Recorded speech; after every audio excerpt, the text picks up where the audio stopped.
کۆمەڵی کوردستانی سەوز کەمپینەی لە گۆژەوە کوردستان سەوز دەکەینەوە. ئێمە هاتینە بەردەم داواکاری گشتی لە سلێمانی داوای یاساییمان تۆمار کرد لەسەر ئەو دارانەی لە ڕاپەڕین کە سووتیاندراون یان وشک بوونە. ئێمە وەکو واجبێکی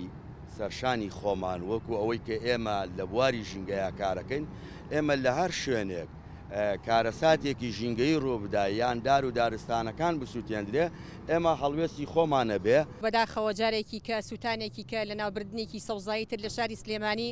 کە ئەمە دەستێکی ئێجگار ڕەشە لە ناو شاری سلێمانیە بۆ تێکدان و بۆ گێرەشێنی لە ناو شاری سلێمانیە کە دەستی پێکردو بەداخەوە کە ئەمڕۆ ئێمە لەسەر تاسەری کوردستانە ڕێکخراوەکان هەموو یەک دەنگمان هەیە کە کەمپینێک ڕائگەێنین بۆ سەوزکردنەوەی شاری سلێمانی کە ئێستا مەوسمی نییە بەداخەوە، بەڵام لە مانگی 11 لە 2 بۆ 11 ئێمە ئەم ڕێکخراوانە